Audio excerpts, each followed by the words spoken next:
ससुराल में नई बहू की मुंह दिखाई।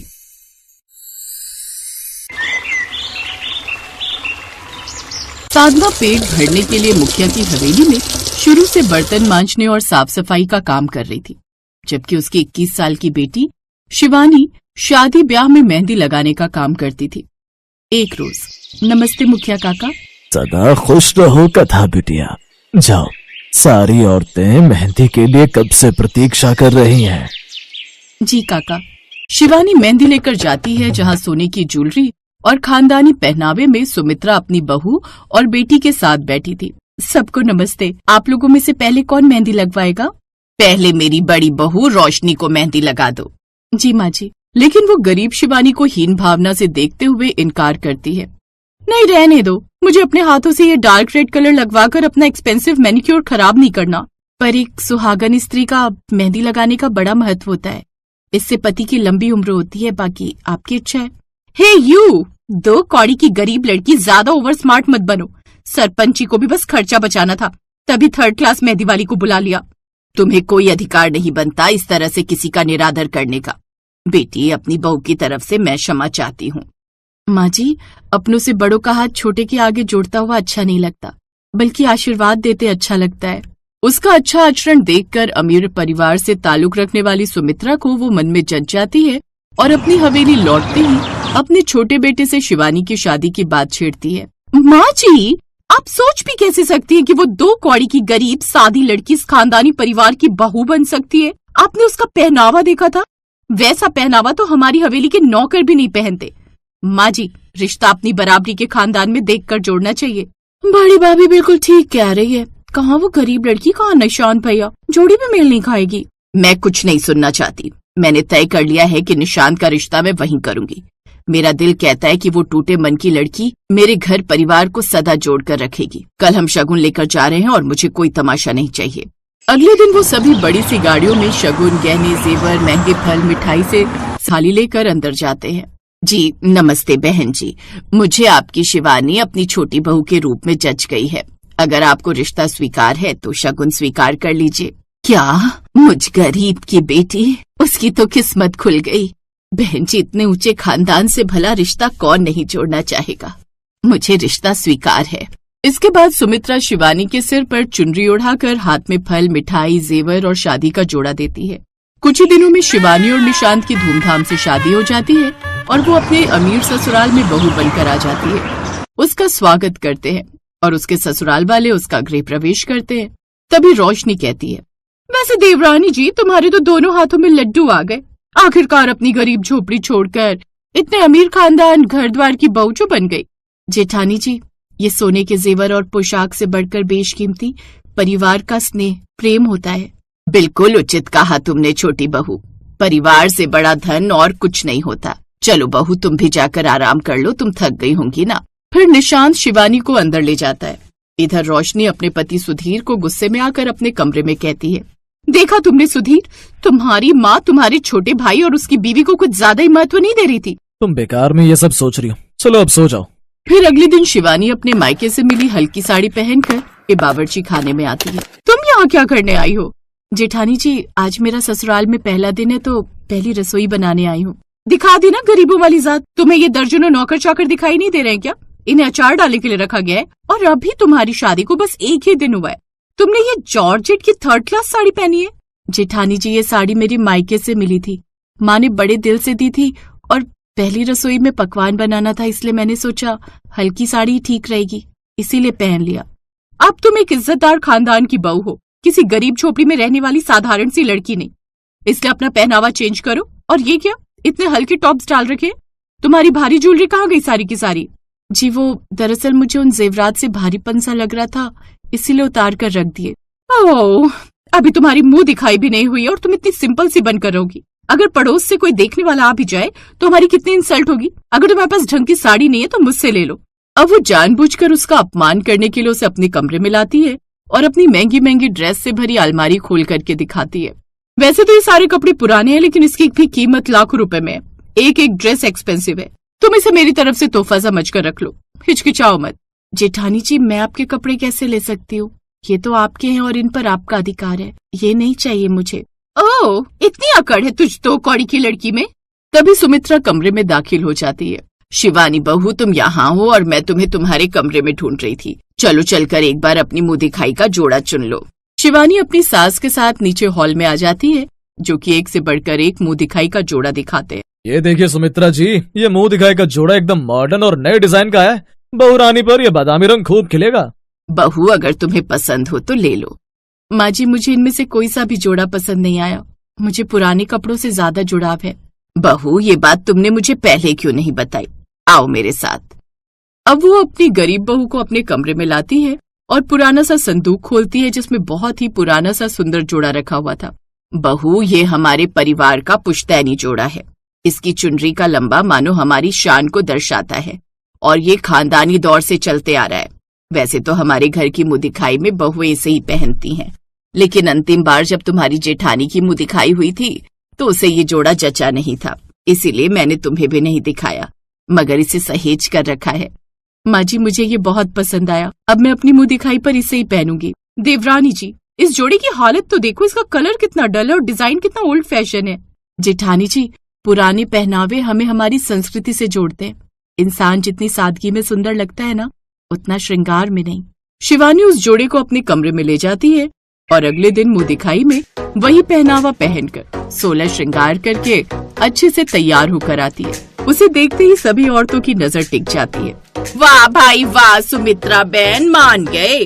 तुम्हारी गरीब बहू का मुंह दिखाई का लहंगा तो बड़ा ही महंगा लगता है, और देखो कितने अदब से घूंघट निकाल कर जोड़ा पहना है। दूर से ही संस्कार साफ झलक रहे हैं। और एक बड़ी बहू थी जिसने मुंह दिखाई से पहले ही सबको मुंह दिखा दिया था। पड़ोसन बातों ही बातों में रोशनी के स्वभाव का उपहास उड़ाती हैं। इसके बाद एक एक कर सब शिवानी की मुंह दिखाई करती हैं और बढ़ चढ़ कर तारीफ करती हैं, साथ ही तरह तरह के तोहफे देती हैं। वहीं दूर खड़ी जेठानी के चेहरे पर पछतावा साफ तौर पर देखा जा सकता था। आज उसे भी समझ आ रहा था कि शिवानी के अंदर क्या खूबी है जो सबको भा जाती है।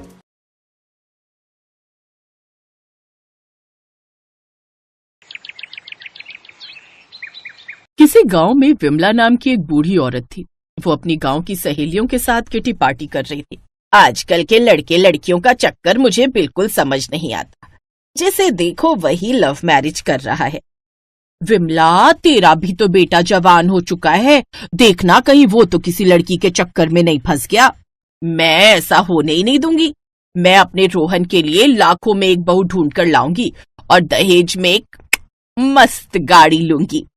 फिर एक के ऊपर एक पैर रखकर ठाठ से चलूंगी पूरे गांव में। ऐसे वो सब गप्पे मारती रही। शाम को जब विमला अपने घर आई तो देखा उसके बेटे रोहन के साथ एक लड़की थी और दोनों के गले में वरमाला थी। ये सब क्या है रोहन? माँ, ये दिव्या है। हम दोनों एक दूसरे को पसंद करते हैं, इसीलिए शादी कर ली। आपको ये सब पसंद नहीं, इसीलिए नहीं बताया। ए लड़की, तू इस घर में नहीं रह सकती, निकल जा इस घर से। दिव्या एक मुंहफट और तेज तर्रार लड़की थी। उसने चिल्लाते हुए कहा, क्यों निकल जाऊं मैं? हाँ, मैं रोहन से शादी करके आई हूँ। अगर मुझे इस घर से निकालने की या मुझ पर अत्याचार करने की जरा भी कोशिश की तो मैं पुलिस में कंप्लेन कर दूंगी। तुम सब पूरी जिंदगी जेल में चक्की पीसोगे, समझे? इतना कहकर दिव्या अपने कमरे में चली गई। विमला का दिमाग खराब हो गया। किस बदतमीज लड़की से शादी कर ली है तूने? इतना कहकर विमला भी गुस्से में अपने कमरे में चली गई। वो कुछ कर भी नहीं सकती थी। रात को जब दिव्या खाना बनाने गई तब, मेरे लिए पालक पनीर बनाना। ये घर है, कोई होटल नहीं जो सबके लिए बना रही हूँ, वही खाना पड़ेगा, और मैं कोई जहर नहीं बना रही। ऐसे ही जब देखो तब इन दोनों सास बहुओं के बीच जंग हुआ करती थी। कहाँ विमला का सपना था दहेज में कार लेने का, और मिल गई उसे मुंहफट बहू। दिव्या भी रोहन के ऑफिस जाने के बाद हर रोज तैयार होकर कहीं जाया करती थी। ऐसे दिन बीत रहे थे। फिर एक दिन जब रोहन काम पर गया हुआ था तब विमला की सहेलियां उसके मजे लेने उसके घर टपक पड़ी। और विमला, कैसी चल रही है तेरी कार? बहू तेरी सुनती भी है या नहीं? तभी दिव्या तैयार होकर अपने कमरे से बाहर निकली। दिव्या, हम लोगों के लिए चाय बना कर ला। मैं कोचिंग जा रही हूँ, एक नौकरी के इंटरव्यू की तैयारी कर रही हूँ मैं। इस घर की बहू होकर नौकरी करेगी तू? चल जा, जाकर चाय बना कर ला। दिव्या आग बबूला हो गई। मैं आपकी नौकरानी नहीं हूँ, ना ही आपने मुझे खरीद रखा है। मेरा जो मन होगा वो करूंगी। मैं वो पुराने जमाने की बहू नहीं हूँ जिन्हें आप जैसी सास दबा कर रखती थी। इतना कहकर दिव्या वहां से चली गई। बड़ी आई, यही है तेरी लाखों में एक बहू। चलो बहनों घर चलते हैं। इधर विमला का चेहरा गुस्से से लाल हो चुका था। किस्मत ही खराब है मेरी, जैसा सोचा था वैसा कुछ भी नहीं हुआ। ना ही दहेज में गाड़ी मिली और ना ही पैसे। क्या फायदा हुआ शादी करने का। इस चुड़ैल को तो इस घर से निकालना ही होगा। अगले दिन रोहन के काम पर जाने के बाद विमला गांव में किसी पंडित जी से मिली। पंडित जी, आपसे तो कुछ छुपा नहीं है, आप तो सब जानते हो। मुझे बस कोई अच्छी सी लड़की ढूंढकर दे दो जिससे मैं अपने बेटे की फिर से शादी करूंगी और उस डायन को बाहर कर दूंगी। आपके बेटे के लिए एक लड़की है? ठीक है पंडित जी, आप इसे मेरे घर भेज देना। विमला अपने घर आकर बैठी ही थी कि थोड़ी देर बाद पंडित जी द्वारा भेजी हुई लड़की रागिनी आ गई। अरे आओ आओ, आराम से बैठो, तुम इस घर की बहू बनने वाली हो। सामने किचन है, हम दोनों के लिए चाय बना कर लाओ।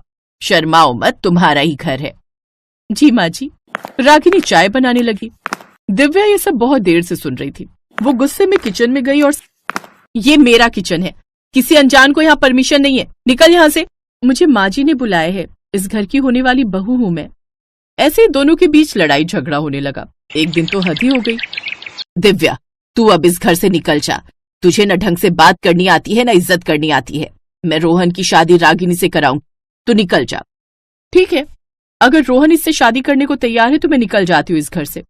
दिव्या उसी वक्त गुस्से में घर से बाहर चली गई। विमला बहुत खुश हुई। अच्छा हुआ चली गई, अब मैं आराम से तेरी शादी रोहन से कराऊंगी। शाम को जब रोहन घर आया तो उसे दिव्या नहीं मिली। अरे किसे ढूंढ रहा है तू? तेरी दिव्या ये घर छोड़कर चली गई, लेकिन तू टेंशन ना ले, मैं तेरी शादी इस लड़की से कराऊंगी। मुझे किसी से शादी नहीं करनी, मैं जा रहा हूँ दिव्या को ढूंढने। रोहन अपनी बीवी को ढूंढने चला गया। रात को इधर विमला और रागिनी गप्पे मारने लगी। माँ जी, मुझे नींद आ रही है, मैं सोने जा रही हूँ, आप भी सो जाइए। मुझे नहीं लगता रोहन जी इतनी जल्दी आएंगे। सही कह रही है तू, बड़े दिनों बाद सुकून की नींद सो पाऊंगी मैं। विमला अपने कमरे में जाकर सो गई। कुछ देर बाद अचानक बर्तन गिरने की आवाज से विमला की नींद खुल गई। अभी भी कुछ अजीब सी आवाजें आ रही थी। ये आवाजें कैसी? कहीं चोर तो नहीं घुस आया? देखना पड़ेगा। विमला दबे पांव आई तो देखा रागिनी घर का सामान चोरी कर रही थी। रागिनी, तू ये क्या कर रही है? तभी रागिनी ने बेलन उठाकर जोर से विमला की खोपड़ी पर मारा और भाग गई। विमला के सर पर गहरी चोट आ गई। विमला बेहोश हो गई। थोड़ी देर बाद रोहन और दिव्या वापस आ गए। विमला को इस हालत में देखकर दोनों हैरान हो गए। माँ जी को तुरंत हॉस्पिटल ले जाना होगा, इनके सर पर गहरी चोट लगी है। रोहन और दिव्या विमला को हॉस्पिटल लेकर गए। करीब 2 घंटे बाद उन्हें होश आया। सारी रात वहीं गुजर गई। आप ऑफिस जाओ, मैं माँ जी के पास हूँ। रोहन को अर्जेंट काम था, इसलिए वो काम पर चला गया। 4-5 दिनों तक दिव्या ने विमला की उस हॉस्पिटल में खूब सेवा की। अब उसके घाव भी भरने लगे, पर अभी तक ना ही दिव्या विमला से बात कर रही थी और ना ही विमला दिव्या से। एक रात, देखा माँ, आपको दिव्या पसंद नहीं थी, पर उसी ने आपकी सेवा की। जब से आप यहाँ भर्ती हो तब से वो कहीं नहीं गई, और जिसको आप लेकर आई थी वो चोर निकली। मुझे माफ कर दे बहू, आज से तू ही मेरी बहू है। माँ जी, आज आप डिस्चार्ज होने वाली हैं, पर इसके अलावा एक और खुशखबरी है। मैं जिस नौकरी की वजह से परेशान थी ना, उस नौकरी के लिए लाखों लोगों ने अप्लाई किया था, पर उन लाखों लोगों में से कंपनी ने मुझे चुना है। मुझे कुछ एडवांस मिला था तो डाउन पेमेंट करके मैंने कार ले ली है। रोहन आज उसी कार से आए हैं। आज मैं आपको अपनी कार में घर ले चलूंगी। विमला की आंखों से खुशी के आंसू छलक पड़े। दिव्या अपनी सास को कार में बिठाकर गांव पहुंची। उसकी सारी सहेलियां उसे बड़े ही ध्यान से देख रही थी। ये खुशी विमला से बर्दाश्त नहीं हुई। वो जैसे ही कार से बाहर निकली, उसने दिव्या को गले से लगाया और जोर जोर से रोने लगी। रोहन ये नजारा देखकर बहुत खुश हो रहा था। अरे अब क्यों रोती है विमला? तेरा कार वाला बरसों पुराना सपना तेरी बहू ने पूरा कर दिया है। अब हर रोज ठाठ से घूमना इस गाड़ी में। उस दिन के बाद रोहन, दिव्या और विमला खुशी खुशी एक साथ रहने लगे।